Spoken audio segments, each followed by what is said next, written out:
Sesungguhnya lisan adalah nikmat. Allah Subhanahu wa Ta'ala berfirman, "Bukankah kami telah memberikan kepadanya dua mata, lidah, dan dua bibir?" Quran Surah Al-Balad ayat 8 hingga 9. Oleh karenanya, bila nikmat ini digunakan untuk kebaikan, maka lisan sangat mudah mengantarkan kita ke surga Allah Subhanahu wa Ta'ala. Namun jika lisan digunakan untuk keburukan, maka lisan sangat mudah mengantarkan kita ke neraka jahanam.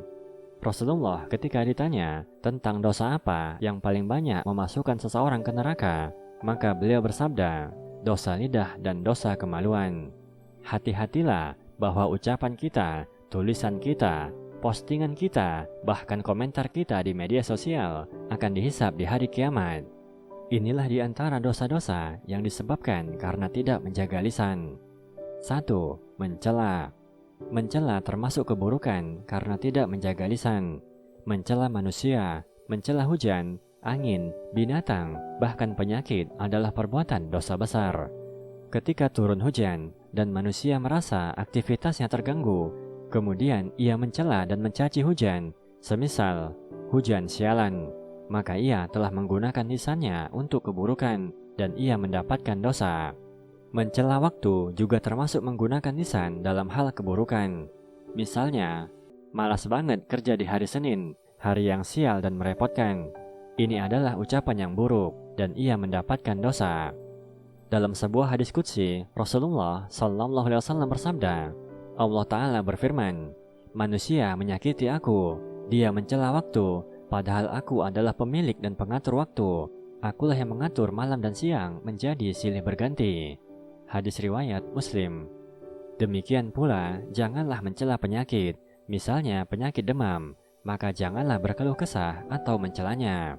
Rasulullah bersabda, "Janganlah engkau mencela demam, sesungguhnya demam itu akan menghilangkan dosa manusia, sebagaimana tungku api pandai besi menghilangkan karat besi." Demikian pula, janganlah mencela orang lain karena kekurangannya atau karena perbuatannya, terlebih dengan sesama muslim. Rasulullah bersabda, "Cukuplah seseorang dikatakan buruk jika sampai menghina saudaranya sesama muslim." 2. Berdusta. Berkata dusta adalah perbuatan dosa besar yang membawa pelakunya ke neraka. Orang yang suka berdusta akan terhalang dari hidayah. Allah Subhanahu wa Ta'ala berfirman, "Sesungguhnya Allah tidak menunjuki orang-orang yang melampaui batas lagi pendusta." Quran Surah Al-Mu'min ayat 28. Demikian pula orang yang suka berkata dusta pasti akan celaka. Terkutuklah orang-orang yang banyak berdusta, yaitu orang-orang yang terbenam dalam kebodohan yang lalai. Quran Surah Az-Zariyat ayat 10 hingga 11. Mengenai siksa bagi para pendusta, Rasulullah mengisahkan kepada para sahabat mengenai mimpi yang beliau alami, bahwa beliau didatangi oleh dua laki-laki, kemudian mereka melihat berbagai macam siksaan yang dialami oleh orang yang berdosa. Rasulullah bersabda, dua laki-laki itu berkata, "Ayo berangkat." Kemudian kami berangkat. Lalu kami mendatangi laki-laki yang berbaring, dan ada laki-laki lain yang sedang berdiri di dekatnya, membawa gancu besi. Kemudian laki-laki itu mendatangi orang yang berbaring, lalu merobek ujung mulutnya sampai ke tengkuknya, dan merobek hidungnya sampai ke tengkuknya, dan merobek matanya sampai ke tengkuknya. Kemudian dua laki-laki itu menjelaskan, adapun orang yang mendapat siksaan itu, dia adalah orang yang keluar dari rumahnya, lalu dia berdusta dengan kedustaan yang mencapai segala penjuru. 3. Ghibah dan namimah.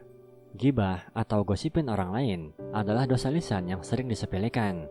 Menceritakan kejelekan orang lain sama dengan memakan bangkai manusia. Allah Subhanahu wa Ta'ala berfirman, "Hai orang-orang yang beriman, jauhilah kebanyakan dari prasangka, karena sebagian dari prasangka adalah dosa, dan janganlah kamu mencari-cari kesalahan orang lain, dan janganlah ada di antara kamu menggunjing sebagian yang lain.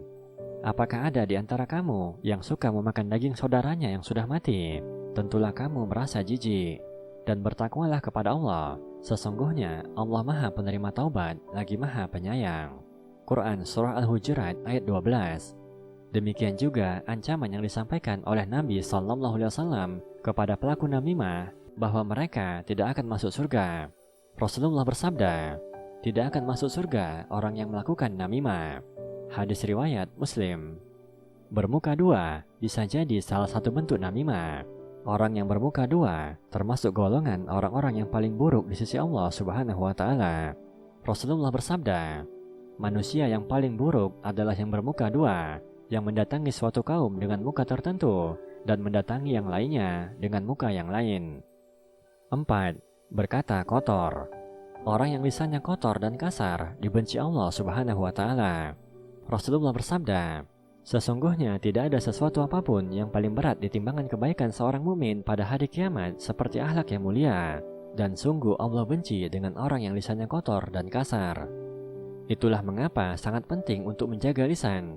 Jaminan bagi orang yang menjaga lisannya adalah surga. Rasulullah bersabda, siapa yang menjamin untukku apa yang ada di antara dua rahangnya dan apa yang ada di antara dua kakinya, niscaya aku menjamin surga baginya. Hadis riwayat Bukhari. Maka berkatalah yang baik, dan jika tidak mampu, maka diamlah.